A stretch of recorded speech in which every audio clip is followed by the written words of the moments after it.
Golden కథలు.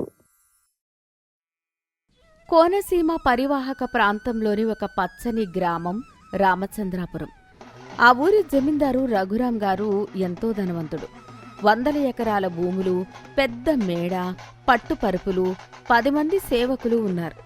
ఆయన ఎప్పుడూ రాచరిక మర్యాదలతో రకరకాల విందు భోజనాలు చేస్తుంటాడు.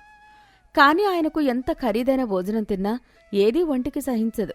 రాత్రిపూట పట్టు పరుపుల మీద పడుకున్నా అస్సలు నిద్రపట్టదు. మనసంతా ఏదో తెలియని వెలితితో, అశాంతితో, అనారోగ్యంతో బాధపడుతుంటాడు. అదే ఊరిలో అప్పలసూరి అని ఒక పేద రోజుకూలి తన భార్య సీతమ్మతో కలిసి ఒక చిన్న తాటాకు గుడిసెలో నివసిస్తున్నాడు. అప్పలసూరి ఎంతో కష్టజీవి. ఎప్పుడూ ముఖం నిండా నవ్వుతో ఉండే అమాయకుడు. జమీందారు గారి పొలంలోనే పాలేరుగా పనిచేస్తాడు. సీతమ్మ అపర లక్ష్మీదేవి లాంటిది. చేతిలో చిల్లి గవ్వలేకపోయినా ఉన్న కొద్దిపాటి సరుకులతోనే ఇల్లును ఎంతో తెలివిగా, పొదుపుగా నడిపే ఇల్లాలు. ఉదయం 6 గంటలు. సూర్యుడు అప్పుడే ఉదయిస్తున్నాడు. అప్పలసూరి తన గుడిసెలో వంటింట్లో ఉన్న మట్టికుండ దగ్గరికి వెళ్ళాడు. ఆ మట్టికుండలో రాత్రి మిగిలిన అన్నంలో సీతమ్మ నీళ్లు పోసి ఉంచింది. అప్పలసూరి ఆ మట్టికుండ మూత తీసి అందులో ఉన్న చద్దన్నాన్ని గరటితో తిప్పుతూ ఆ పులిసిన వాసన పీలుస్తూ నోట్లో నీళ్లు ఊరగా బయట ఉన్న సీతమ్మ వైపు చూశాడు. సీతమ్మా, రాత్రి వండిన అన్నంలో పోసిన నీళ్లు భలే పులిశాయిరా. ఆ మట్టి కుండలో ఉన్న చద్దన్నం వాసన గుమగుమలాడిపోతోంది. నాకైతే ప్రాణం లేచి వస్తోంది. కాస్త ఆ పాత ఆవకాయ బద్ద, దొడ్లో కాసిన ఒక పచ్చి ఉల్లిపాయ, పచ్చిమిరపకాయ కోసి ఇవ్వు. ఈరోజు జమీందారు గారి పొలంలో గట్టు చెక్కే పెద్ద పని ఉంది. ఆ చద్దన్నం ముద్ద తిని వెళ్తే సాయంత్రం దాకా ఒంట్లో సత్తువ అస్సలు తగ్గదు. సీతమ్మ ఉల్లిపాయ ముక్కలు కోసి తెచ్చి ఇస్తూ భర్త వైపు ఆప్యాయంగా చూసింది. ఇదిగోండి ఉల్లిపాయ. మనకున్న పేదరికంలో ఈ చద్దన్నమే మనకు అమృతమండి. మీరు కడుపు నిండా తాగి పనికి వెళ్ళండి. కాని నాకొకటే భయంగా ఉంది. ఏంటని భయం? రోజురోజుకి ఆ కిరాణా కొట్టు రంగయ్య దగ్గర మన అప్పుల బాకీ పెరిగిపోతుంది. ఆయన నిన్న గుమ్మం దాకా వచ్చి నిలదీశాడు. ఇంట్లో ఉప్పు, పప్పులు కూడా పూర్తిగా అయిపోయాయి. ఈరోజు వచ్చే కూలీ డబ్బులు ఏమరపాటుగా ఉండకుండా జాగ్రత్తగా తెచ్చి నా చేతిలో పెట్టండి. నువ్వేమీ కంగారు పడకు సీతమ్మా. మన జమీందారు గారు ఈరోజు కూలితో పాటు కాస్త అదనంగా పండుగ బహుమానంగా పైసలు ఇస్తామన్నారు. సాయంత్రం రాగానే ఆ రంగయ్య బాకీ మొత్తం తీర్చేద్దాం. ఇంటికి సరుకులు కూడా పట్టుకొస్తానులే అని కడుపు నిండా చద్దన్నం తిని చేతిలో పారపట్టుకుని ఉత్సాహంగా జమీందారు పొలానికి వెళ్లిపోయాడు అప్పలసూరి. ఉదయం 10 గంటలు. జమీందారు రఘురాం గారు తన పొలంలో పనిచేస్తున్న కూలీలను చూస్తున్నాడు. ఆయన కళ్ళు అప్పలసూరి మీదే పడ్డాయి. అప్పలసూరి పొలంలో మోకాలి లోతు బురదలో దిగి పారతో గట్లు చెక్కుతున్నాడు. నెత్తిమీద ఎండ మండిపోతున్నా అతనికి ఏమాత్రం అలసట లేదు. రోజూ పొలంలో ఎంత కష్టపడినా అప్పలసూరి ఎప్పుడూ ముఖంపై చిరునవ్వుతో, అమితమైన ఉత్సాహంతో ఉంటాడు. ఏం పని చెప్పినా బాబు ఇప్పుడే చేస్తాను అని ఉత్సాహంగా చేస్తాడు. సాయంత్రం అలసిపోయి వెళ్లిన మరుసటి రోజు ఉదయం మళ్లీ రెట్టించిన ఉత్సాహంతో, రెట్టింపు బలంతో పనికి వస్తాడు. ఇది కొన్ని రోజులుగా గమనిస్తున్న జమీందారు గారికి భలే ఆశ్చర్యం వేసింది. అసలు వీడికి అలుపు రాదా? ఇంత ఉత్సాహంగా ఎలా ఉంటున్నాడు అని అనుకున్నాడు. మధ్యాహ్నం 1 గంట అయింది. జమీందారు గారు నెమ్మదిగా పొలంగట్టున నడుచుకుంటూ అప్పలసూరి దగ్గరికి వచ్చారు. ఒరే అప్పలసూరి, ఇట్రా. నిన్ను ఒక ముఖ్యమైన ప్రశ్న అడగాలిరా. అప్పలసూరి వెంటనే చేతిలో ఉన్న పార పక్కన పెట్టి బురద చేతులు తుడుచుకుని వినయంగా చేతులు జోడించాడు. నమస్కారం జమీందారు గారు. చెప్పండి బాబు, ఏం పని చేయాలో చెప్పండి. పని కోసం కాదురా, నా బాధ నీకు చెప్పుకుందామని పిలిచాను. నేను రోజు పట్టుపరుపుల మీద పడుకున్నా నాకు రాత్రి ఒక్క క్షణం కూడా నిద్ర పట్టదురా. మంచం మీద అటు ఇటు దొర్లుతుంటాను. రకరకాల వంటకాలు తింటున్నా ఏదీ నా ఒంటికి సహించదు. అప్పలసూరి ఆశ్చర్యంగా వింటున్నాడు. కానీ నిన్ను చూస్తుంటే నాకు ఆశ్చర్యంగా ఉందిరా. నువ్వు రోజు పొలంలో ఉదయం నుంచి సాయంత్రం దాకా ఇంత బురదలో కష్టపడుతున్నావు. అయినా ఎప్పుడూ ముఖంలో నవ్వుతో, ఎంతో ఉత్సాహంతో ఉంటావు. ఎండ అయినా వాన అయినా మరుసటి రోజు ఇంకా ఎక్కువ బలంతో పనికి వస్తావు. నాకు నిజం చెప్పరా, నీ ఈ ఉత్సాహానికి, ఆ అంతులేని ఆరోగ్యానికి అసలైన రహస్యం ఏంటిరా? ఏం తింటున్నావురా? అయ్యో జమీందారు గారు, నా బలమంతా మా ఆవిడ సీతమ్మ రోజు ఉదయాన్నే నాకు కడుపు నిండా పెట్టే మట్టి కుండలోని చద్దెన్నంలోనే ఉందండి. రాత్రి వండిన అన్నంలో నీళ్లు పోసి ఉదయం దాంట్లో పచ్చిమిర్చి ఉల్లిపాయ నంజుకొని తింటే ఉంటుంది బాబు, స్వర్గమే. ఆ చద్దన్నం తాగి వస్తే నాకు ఈ పొలంలో పని అసలు కష్టమే అనిపించదు బాబు గారు. నా బలానికి కారణం ఆ చద్దన్నమే. చద్దన్నమా? ఆ పులిసిపోయిన నీళ్ల అన్నంలో అంత శక్తి ఉంటుందా? ఏమోరా, నాకు నమ్మబుద్ధి కావడం లేదు.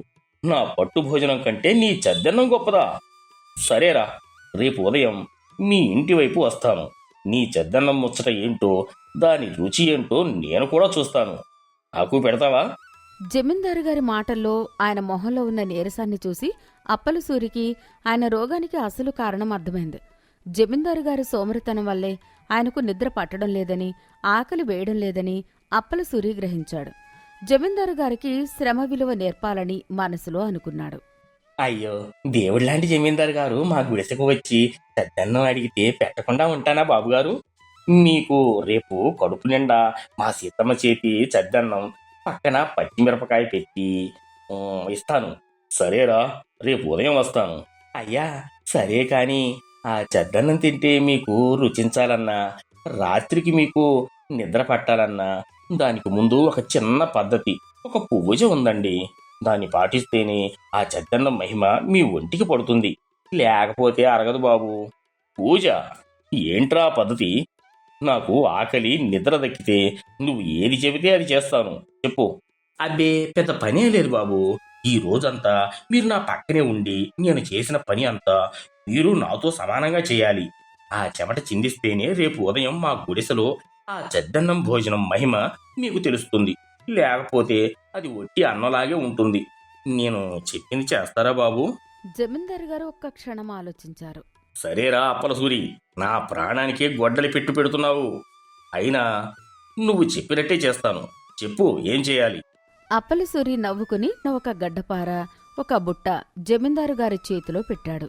అయ్యా జమీందారు గారు, ముందుగా మీరు ఈ పక్కన ఉన్న ఒక ఎకరా పొలంలో నిలబడి నా పక్కనే ఆ గడ్డపారతో గట్లు చెక్కాలి. ఆ తర్వాత ఈ బురదలో దిగి అటువైపు ఉన్న ఆ 10 బస్తాల ఎరువును ఇటువైపు మోసుకొని రావాలి. పదండి బాబు, మొదలెడదాం. అంతే. జీవితంలో కాలు కింద పెట్టని జమీందారు గారు అప్పలసూరి మాటల ప్రకారం మోకాలు లోతు బురదలో దిగారు. ఎండా మండిపోతోంది. గడ్డపార పట్టుకుని జమీందారు గారు పొలంగట్లు చెక్కడం మొదలుపెట్టారు. 2 గంటలయ్యేసరికి ఆయన చేతులు బొబ్బలెక్కాయి. చెమటలు దారులుగా కారుతున్నాయి. ఆయాసంతో రొప్పుతున్నారు. అమ్మ బాబోయ్, నా వల్ల కావట్లేదురా అప్పలసూరి, నడుము విరిగిపోయింది. ఆగండి బాబు, ఇంకా బస్తాలు మోయాలి. అప్పుడే కదా చద్దన్నం దేవుడు మీకు కరుణించేది. అలా సాయంత్రం 5 గంటల వరకు అప్పలసూరి జమీందారు గారితో కఠినమైన పొలం పనులు చేయించాడు. జమీందారు గారి ఒళ్లంతా హోనమైపోయింది. చాలా బాగా చేశారు బాబు. ఇక రేపు ఉదయం 7 గంటలకు మా ఇంటికి చద్దన్నం తినడానికి వచ్చారంటే మీ నిద్రలేమి జబ్బు పూర్తిగా మాయమైపోతుంది అని అంటాడు. అప్పలసూరి సాయంత్రం ఉత్సాహంగా గుడిసెకు వచ్చాడు. జమీందారు గారు ఇచ్చిన కూలీ డబ్బులు సీతమ్మ చేతిలో పెట్టాడు. సీతమ్మ, రంగయ్య బాకీ తీర్చేయి. రేపు మన ఇంటికి ఒక పెద్ద అతిథి వస్తున్నారు. మన జమీందారు గారు స్వయంగా చద్దన్నం తినడానికి వస్తున్నారు. ఏంటండి, జమీందారు గారు మన గుడిసెకొస్తున్నారా? ఆ పట్టు భోజనాలు తినే ఆయనకు మనం మట్టి కుండలో చద్దన్నం ఏంటి, నన్ను ఆట పట్టిస్తున్నారా? చూసావా సీతమ్మ, ఆయన్ని ఎంతలా అలసిపోయేలా చేశానో. ఆయన రోగానికి అసలు మందు కష్టం. రేపు ఉదయం ఆయన వచ్చినప్పుడు నువ్వు మంచి చద్దన్నం పక్కన పచ్చి ఉల్లిపాయ, ఇంకా మన ఇంట్లో కొద్దిపాటి ఉన్న 2 చేపలతో ఒక వేపుడు చేసి పెట్టు. ఆయన రోగం నేను తగ్గిస్తాను. సీతమ్మ భర్త ఉపాయానికి నవ్వుకుని సరేనండి, అలాగే చేస్తాను అంది. మరుసటి రోజు ఉదయం 7 గంటలు జమీందారు రఘురాం గారు ఆయాసపడుతూ అప్పలసూరి గుడిసె ముందుకొచ్చారు. ఆయన ముఖంలో నిన్నటి నీరసం లేదు, కాని విపరీతమైన ఆకలి కనిపిస్తోంది. నిన్న నువ్వు చేయించిన బురద పనికి నా ఒళ్ళు పడిపోయిందిరా బాబు. రాత్రి నా మంచం మీద పడుకున్నానో లేదో, కళ్ళు మూసుకున్న 5 నిమిషాలకే ప్రాణం లేనట్టుగా గాఢ నిద్ర పట్టేసిందిరా. నాకు ఆశ్చర్యం వేసింది. నేను 20 ఏళ్ల తర్వాత నిన్ననే అంత హాయిగా నిద్రపోయాను. ఇక ఈ ఉదయం లేవగానే కడుపులో పేగులు కాలిపోతున్నాయి. విపరీతమైన ఆకలి వేస్తోంది. త్వరగా చద్దన్నం ఏదో పెట్టు. అని ఆత్రంగా అడిగాడు. అప్పలసూరి సీతమ్మ ఆనందంగా ఎదురెళ్లి జమీందారు గారిని గుడిసెలోకి ఆహ్వానించారు. ఒక శుభ్రమైన చాప మీద కూర్చోబెట్టారు. సీతమ్మ ఒక మట్టికుండ నుంచి చల్లటి పులిసిన చద్దన్నం వడ్డించింది. దాని పక్కన సన్నగా తరిగిన పచ్చి ఉల్లిపాయ ముక్కలు, నిమ్మకాయ, ఒక పాత ఆవకాయ బద్ద మరియు తాజాగా నూనెలో వేయించిన 2 చిన్న చేపల వేపుడు ముక్కలు పెట్టింది. ఆ చద్దన్నం వాసనకు జమీందారు గారికి నోట్లో నీళ్లు ఊరాయి. ఆయన వెంటనే ఒక పెద్ద ముద్ద కలుపుకొని అందులో ఉల్లిపాయ నందుకుని నోట్లో పెట్టుకున్నాడు.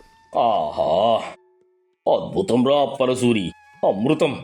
నా భవనంలో 100 రకాల ఖరీదైన వంటకాలు తిన్నాను, కానీ ఈ మట్టి కుండలోని చెద్దన్నం ముందు అవన్నీ బలాదూర్. కడుపులోకి ఎంత చల్లగా దిగుతోందో. ఈ చేపల వేపుడు రుచి అయితే అద్భుతం సీతమ్మ. జమీందారు గారు ఆ కుండలో ఒక్క మెతుకు కూడా వదలకుండా లొట్టలు వేసుకుంటూ ఆవగా తినేశారు. కడుపు నిండిన ఆనందంతో గట్టిగా తేంచారు. నిజంగా అప్పలసూరి, నీ మాట నిజమైనది. నిన్నటిదాకా నాకున్న నిద్రలేమి, అజీర్తి, అశాంతి అన్నీ పోయాయిరా. ఆ చెద్దన్నం మహిమ ఏంటో నాకు తెలిసింది అని పొగడ్తలతో ముంచెత్తాడు. అప్పలసూరి చేతులు జోడించి వినయంగా నవ్వాడు. అయ్యా జమీందారు గారు, దయచేసి నన్ను క్షమించండి. నిన్న పొలంలో మీతో అంత కష్టమైన పని చేయించినందుకు మన్నించండి. అదేంటి అప్పలసూరి, నువ్వు నా రోగం తగ్గించావు కదా, ఇందులో తప్పేముంది? నిజం చెప్పాలంటే బాబుగారు, ఆ చెద్దన్నంలో ఎలాంటి మహిమ, ఎలాంటి పూజలో లేవు బాబు. అది కేవలం రాత్రి మిగిలిన పులిసిన అన్నం మాత్రమే. అసలు మహిమ అంతా నిన్న మీరు పొలంలో చిందించిన చెమటలోనే ఉంది బాబుగారు. జమీందారు ఆశ్చర్యంగా చూశాడు. మీరు పని చేయకపోవడం వలన, ఎప్పుడూ భోగాలు అనుభవించడం వల్లే మీకు ఆకలి, నిద్ర దూరమయ్యాయి బాబు. పేదవాడైనా ధనవంతుడైనా ఒళ్ళు వంచి కష్టపడితేనే కడుపు నిండా భోజనం రుచిగా అనిపిస్తుంది, కంటి నిండా నిద్ర పడుతుంది. అందుకే మీరు నిన్న కష్టపడ్డారు కాబట్టే రాత్రి గాఢంగా నిద్రపోయారు. ఇప్పుడు ఈ చెద్దన్నం కూడా మీకు అంత రుచిగా అనిపించింది. అసలైన ఆనందం మన శ్రమలోనే ఉంది జమీందారు గారు. జమీందారు గారికి ఒక్కసారిగా జ్ఞానోదయమైంది. అప్పలసూరి చెప్పిన ప్రతి అక్షరం నిజమని ఆయనకు అర్థమైంది. తన సోమరితనం వల్లే తాను రోగాల బారిన పడ్డానని తెలుసుకున్నాడు. అప్పలసూరి, నువ్వు చదువుకోకపోయినా ఈ రోజు నాకు జీవితంలో చాలా పెద్ద పాఠం నేర్పావురా. ఆరోగ్యానికి అసలైన మందు శ్రమ అని చూపించావు. ఈ రోజు నుంచి నేను కూడా ఉదయాన్నే లేచి పొలంలో మీతో పాటు కనీసం గంట సేపు పని చేస్తాను. జమీందారు గారు తన జేబులో నుంచి 10 రూపాయల నోట్లు తీసి అప్పలసూరి సీతమ్మల చేతిలో పెట్టారు. ఇది మీ ఆతిథ్యానికి నా కళ్ళు తెరిపించినందుకు బహుమతిరా అప్పలసూరి. సీతమ్మ, నీ చేతి వంట అద్భుతం అని ఎంతో సంతోషంగా నవ్వుతూ అక్కడ్నుంచి వెళ్ళిపోయారు. సీతమ్మ ఆ డబ్బును తీసుకుని ఆనందంగా దేవుడికి దండం పెట్టుకుంది. ఏమండి, మీ అమాయకపు తెలివితేటలతో జమీందారు గారిని మార్చేశారు కదా, మన కష్టాలు కూడా తీరిపోయాయి. అంతేనే సీతమ్మ, శ్రమను నమ్ముకున్న వాడికి ఎప్పుడూ ఆ దేవుడు చల్లని చూపు ఉంటుంది అని ఆనందంగా తన పొలం పనికి బయలుదేరాడు. ఆ పచ్చని రామచంద్రాపురం ఊరిలో ఆ రోజు నుంచి జమీందారు గారు పొలంలో పనిచేయడం ప్రారంభించారు. అందరూ ఆయనలో వచ్చిన మార్పుకు